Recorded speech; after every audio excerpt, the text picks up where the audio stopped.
আর এইখানটা থেকে পেরোনোই এখন সব থেকে বড় যুদ্ধ। অলরেডি একজন বেরোতে গিয়ে সমগ্র উল্টে পড়লো। এই রে পড়ে গেছে, দেখ পড়ে গেছে, যা যা তাতেই যা। যেটা বলছিলাম, কি কন্ডিশন দেখো রাস্তা। দেখো যে কোনো সময় উল্টে যাচ্ছে গাড়ি। আরে বাইক বন্ধ হয়ে যাচ্ছে।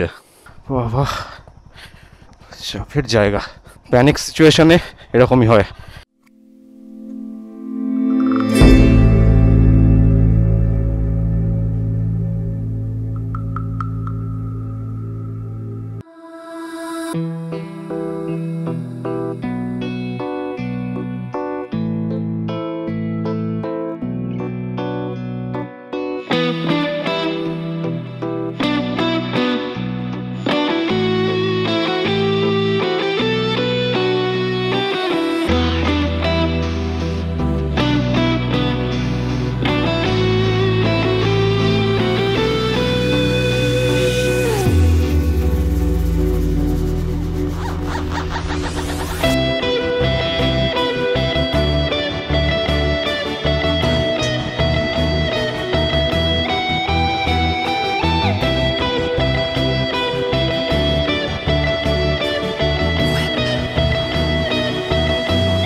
ভেরি গুড মর্নিং ফ্রম চারখোলে। আমরা আছি হচ্ছে Charkhole resort and this is the top room actually, মানে সব থেকে হাইয়েস্ট রুম যেটা হবে সেটা আছি আমি আর দেব। অ্যাকচুয়ালি পুরোটাই পাহাড়ের উপরে করা রয়েছে ধাপে ধাপে। তো এই যে রুমটাতে রয়েছি এটা থেকে যা ভিউ পাওয়া যাচ্ছে সিরিয়াসলি, মানে চারিদিকে পুরো একটা প্যানোরামিক ভিউ যেরকম দেখালাম। এখানটা যদি বড় বড় উইন্ডো করা আছে, মানে ফিক্সড উইন্ডো, একখানাই খালি ছোট উইন্ডো খোলা যায়, এখান থেকে যে পুরো ভিউটা আসছে অসাধারণ অসাধারণ। তো এই হচ্ছে আমাদের রুম যেরকম দেখালাম। সামনে একটা সুন্দর একটা ব্যালকনি করা আছে, ব্যালকনিতে আলাদা করে পার্সোনালি বারবিকিউ করার মতো পুরো জায়গা করার আছে। আর এখান থেকে ভিউটা উফ অসাধারণ। লুক এট দিস, পুরো একটা প্যানোরামিক ভিউ। এখান থেকে এতখানি ঘুরে পুরোটা পাওয়া যাচ্ছে। সানরাইজটা এদিক থেকে হচ্ছে, এখনো হয়নি, মানে দেখা তো যাচ্ছে না, অ্যাটলিস্ট হয়তো উঠে গেছে মেঘের জন্য বা হালকা কুয়াশার জন্য দেখা যাচ্ছে না। আর প্রবাবলি এই পাশটাতে, এই কোনার দিকটাতে হয়তো কাঞ্চনজঙ্ঘা আছে, কিন্তু কাঞ্চনজঙ্ঘার ভিউ আমরা এবারে পাইনি, কুয়াশা হয়ে আছে। আদারওয়াইজ দারুণ। আর এই হচ্ছে এখানের, এটা নিচে রিসেপশন হচ্ছে, এটা ছাদ টেরিস মতো করা। কালকে আমরা এইখানটাতে বসে, এই যে এখানটাতে বসে বারবিকিউ করেছিলাম, বারবিকিউ না সরি বনফায়ার করেছিলাম, বারবিকিউ করিনি আমরা। আর এখান থেকে উঠে এরকম স্টেপ মতো করে করা বিভিন্ন রুমের, ওই রুম এর নিচের রুমটা এরকম স্টেপ করে আমাদেরটা সব থেকে ওপরে এসে এইখানে।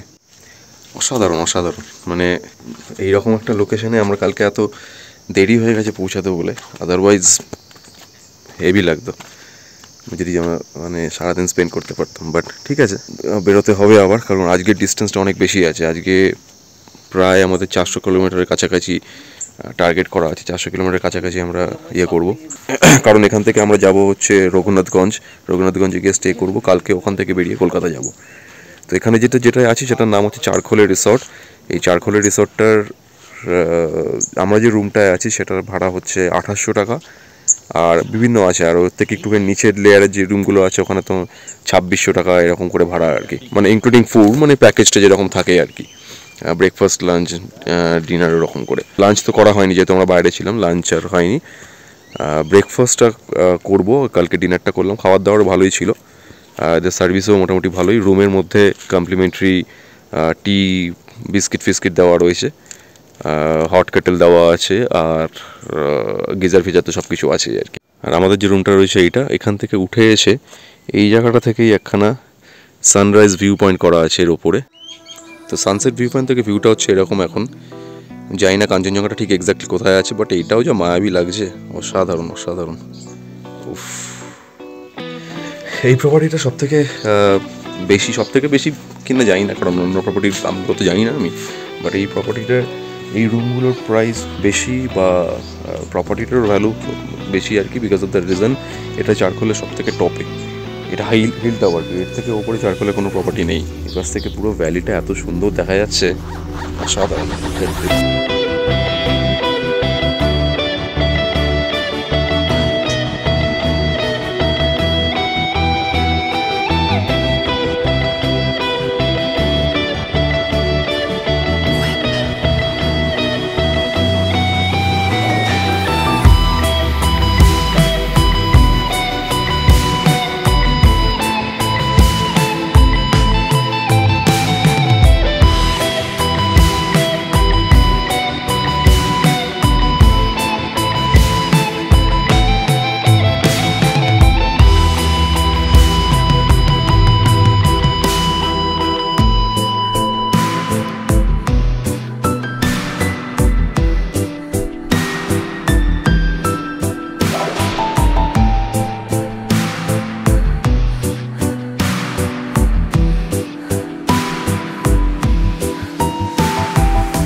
মা চলো বেরোচ্ছি, টাইম হচ্ছে 8:53। আর এইখানটা থেকে পেরোনোই এখন সব থেকে বড় যুদ্ধ। অলরেডি একজন বেরোতে গিয়ে সমগ্র উল্টে পড়লো প্রথমেই। এই রে পড়ে গেছে, দেখ পড়ে গেছে যা যা তাতেই যা। যেটা বলছিলাম কি কন্ডিশন দেখো রাস্তা।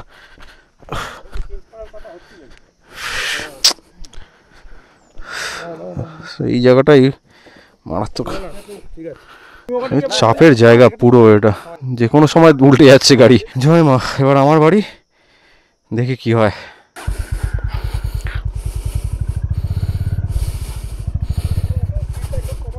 আরে বাড়ি বন্ধ হয়ে যাচ্ছে, বুঝতে পারছি না তো সেটাই।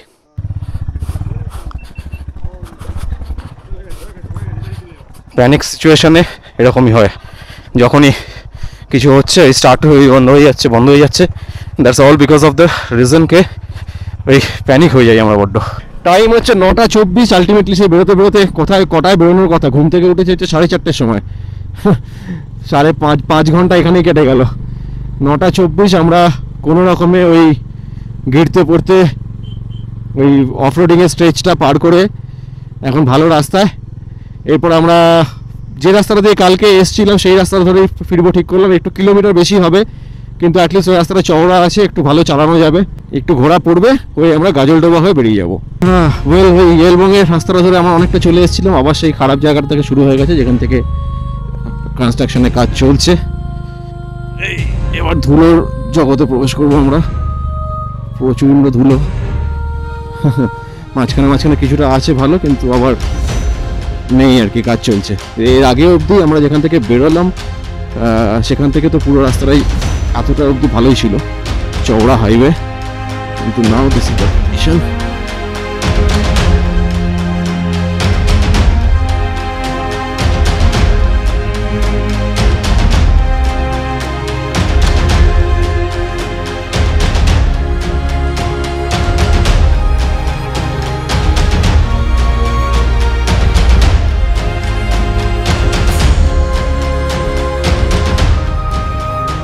তো এবং এই রাস্তাটার মাঝখানের প্যাচগুলো যেরকম দেখালাম সেগুলো তো আছেই, কিন্তু ওটা ছাড়া নর্মালি রাস্তাটা খুবই ভালো। মানে যখন এটা পুরোপুরি তৈরি হয়ে যাবে তখন সেবক রোডের ওপর প্রেশার অনেকটা কমে যাবে। এখন মনে হচ্ছে না পুরো রাস্তাটা জুড়ে খালি আমরাই আছি, আর কেউ নেই। We are again at the lace view point. এটাতেই কালকে দাঁড়িয়েছিলাম বিকেলে যাওয়ার সময়। সানসেটটা ওইখানটায় হচ্ছিল, অসাধারণ লাগছিল। এখন তো পুরো মাথার ওপরে সূর্য প্রায়। এইসব জায়গা থেকে হেভি লাগছে দেখতে এগুলো, পুরো একটা এরকম লুপ। হা look at this road man, দুদিকে পুরো চা বাগানে ভর্তি। আহা, যত দূর দেখা যাচ্ছে তত দূর চা বাগান, ফাটাফাটি, লাভলি লাভলি। এই রুটটা নর্মালি আমি জানি না কোথাও দেখিয়েছে কি না কোনো ইউটিউব চ্যানেল ফ্যানেলে, বাট এটা দিয়ে এখনো অব্দি তো লোকজন যাওয়া শুরু করেন। বাট আমি যেটা বললাম সেটা, এটা সেবকের অল্টারনেট রুট হিসেবে তৈরি হচ্ছে। এটা সোজা গিয়ে উঠবে হচ্ছে ওদলাবাড়ি। ওদলাবাড়ি থেকে ঘুরে আবার যদি কেউ গাজলডোবা ধরতে চায়, যেটা আমরা ধরবো, তাহলে ওটা হয়ে সোজা বেরিয়ে যাওয়া যেতে পারে শিলিগুড়িটাকে বাইপাস করে। অনেক মানে ভালোভাবে ফাঁকায় পৌঁছে যাওয়া যাবে। কিলোমিটার একটু বেশি হবে, but still okay. Brand new road, রাস্তায় গরু ছাগল চড়ছে, গাড়ি ঘোড়া কিচ্ছু নেই। দেখো আমরা পুরো ধুলো উড়িয়ে জায়গাটাকে সাদা করে দিয়ে যাচ্ছি। এই যে রেল লাইনটা আছে, রেল লাইনের উপরে একটা ফ্লাইওভার হচ্ছে আর কি, যেটা বন্ধ রয়েছে। তো দ্যাট ইজ দ্য রিজন এই রোডটা এখনো চালু হয়নি। এটা কানেক্ট হয়ে যাওয়ার পরে তখন আর ওইখানে যখন বাকি অংশগুলো যখন তৈরি হয়ে যাবে, পাহাড়ের ওপরে যে অংশটা আছে, যাওয়া যাবে কি? আমরা লোকাল লোককে জিজ্ঞেস করে যাচ্ছি। একজন বললো যে একটা কালভার্ট মতো আছে, এই কালভার্ট বলতে একটা আন্ডারপাস আছে, সেইটাকে খুঁজতে গিয়ে যাচ্ছি আমরা। লোকাল লোকেদের কাছ থেকে ঠিকঠাক ইনফরমেশনই পাওয়া যায় মোটামুটি।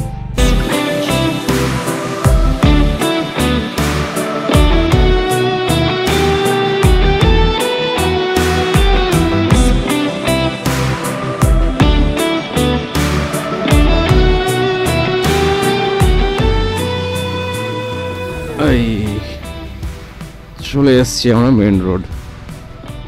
Of lovely. টাইম হচ্ছে 11:16 আর আমরা ক্রস করছি হচ্ছে ওই ওদলাবাড়ি সেকশনটা। ওদলাবাড়ি টি এস্টেটটা আগে পেরোলো, তারপরে এরকম জঙ্গলের মতো একটা জায়গা পড়ে। এটাকে পেরিয়েই মোটামুটি আমরা গাজলডোবার কাছাকাছি পৌঁছে যাবো।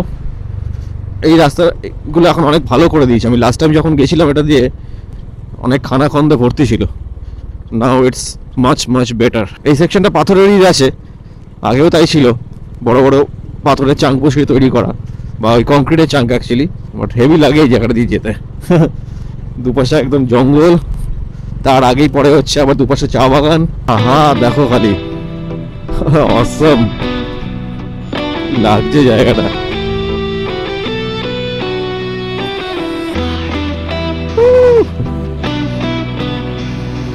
বিউটি, এত চেঞ্জ অফ ল্যান্ডস্কেপ মুহূর্তের মধ্যে। মানে 2 ঘন্টা আগে আমরা পাহাড়ের ভালো হাইটে ছিলাম, সেখানে মেঘ ক্রস করছিল, আমাদের ঠান্ডা লাগছিল, আর সেখান থেকে এখন 2 ঘন্টার মধ্যে প্লেন ল্যান্ডে চলে এসেছি। একটা সিটি বিজি ট্রাফিক ক্রস করলাম, এখন আবার জঙ্গলের মধ্যে দিয়ে। ওয়েল, চলে এসেছি তিস্তা ব্রিজের উপরে। Welcome to Teesta bridge. ব্রিজের রাস্তাটা অনেকটা খারাপ হয়ে গেছে, but still look at this, amazing. ওই তিস্তা এখানে এসে কতটা চওড়া। ওয়েল, আমরা এই গাজলডোবা পেরোচ্ছি। অ্যাকচুয়ালি তখন তিস্তা ব্রিজ তো পেরোচ্ছিলাম, দেখলেনি। তারপরে আমরা দাঁড়িয়ে ওই গাজলডোবা ওইখান থেকে একটু আধটু খেয়ে নিলাম কিছু, অ্যাকচুয়ালি সবার খিদে পাচ্ছিল। টানবো এবার সোজা 1 ঘন্টা 10 মিনিট 55 কিলোমিটার্স মতো, যেটা আমাদের ফুয়েল ব্রেক। অনেক বছর পরে আবার এই রাস্তাটা এলাম, তখন এটা তৈরি হয়নি। আমি যখন এসেছিলাম লাস্টবার তখন এই ফ্লাইওভারটা তৈরি হয়নি। সরজিৎদার ব্রেক ফ্লুইড লিক করছে, maybe because of the reason কে ওখানে নামার সময় একবার পড়েছে, যেরকম বললাম দেখালাম ভিডিওতে, ওখান থেকে ইয়েতে নামার সময় একবার উল্টে পড়েছিল সাইডে। তখন কি হয়েছে, এই নাকেল গার্ডটা গিয়ে এইটা গিয়ে লেগেছে, আর বোধহয় এখানকার মাস্টার সিলিন্ডারের যে পাইপটা থাকে সেটা বোধহয় ফেটে গেছে, আর ওখান থেকে কন্টিনিউয়াসলি লিক করছে। তো সেই জন্য এখন কাছাকাছি কী হলো, রয়্যাল এনফিল্ডের শোরুম পাওয়া গেলো একটা, আর ওর পাশে একটা দোকান থেকে ব্রেক ফ্লুইড কিনে ওখানে একটা মেকানিককে রিকোয়েস্ট করে ওইটাকে ফিল আপ করে তারপর যাওয়া হবে আর কি। Look at the sunset man, কি সুন্দর লাগছে সূর্যটাকে। ইয়ের গাড়ির কাজটা হলো, তারপর ওখান থেকে এক টানা চালিয়েছি। এই জাস্ট কিছুক্ষণ আগে ডালখোলায় দাঁড়িয়েছিলাম আমরা কিছুক্ষণের জন্য। ডালখোলায় একটুখানি খাওয়া দাওয়া করে দিলাম, ফর্মাল লাঞ্চ তো কিছু করিনি, একটুখানি ঘুগনি মুড়ি খেয়ে নিলাম ওই দোকানটা থেকেই, যেখানে আমরা যাওয়ার সময় ব্রেকফাস্ট করি। আমরা যে হোটেলটা টার্গেট করছি আজকে, সেখানে এখনো পৌঁছাতে 4 ঘন্টা লাগবে, 190 কিলোমিটার বাকি আছে দেখাচ্ছে। রাইট, সন্ধ্যে 7:19 আর আমরা জাস্ট পেরোলাম হচ্ছে ফারাক্কা। এবার এখান থেকে আমাদের হোটেলটার ডিস্টেন্স হচ্ছে 46 কিলোমিটার। এখনো দেখায় বলছে 1 ঘন্টা 2 মিনিট লাগবে। জানি না, হয়তো রাস্তাঘাট খারাপ আছে বা প্রচুর ট্রাফিক আছে, দেখা যাক। 7:21, হ্যাঁ ওই যেরকম সকালে বলেছিলাম 8টা থেকে 9টা বাজবে সেরকমই আর কি। আমরা অনেকটা মেকআপ দেওয়ার চেষ্টা করলাম, ভালো চালিয়েছিলাম, স্পিড মেনটেন করেছিলাম, ব্রেক কম নিয়েছি, কিন্তু তাতেও পুরোটা মেকআপ হলো না আর কি, একটুখানি কমেছিল। আবার সেগুলো যতটা মেকআপ করা হয় ততটা মেকআপের জন্য আবার সেই পরিমাণ ব্রেকও নিতে হয়, তো হরে ধরে ব্যাপারটা একই হয়ে যায় আর কি। অল রাইট, টাইম হচ্ছে 8:18 আর পৌঁছালাম হচ্ছে আমাদের আজকের ডেস্টিনেশন। দাঁড়া, হোটেল সাহানা। এটা হচ্ছে আমাদের আজকের রাতের ঠিকানা, হোটেল সানসিটির পাশে। কোথায় রাখবো গাড়ি? 8:18, 8:19 হয়ে গেল।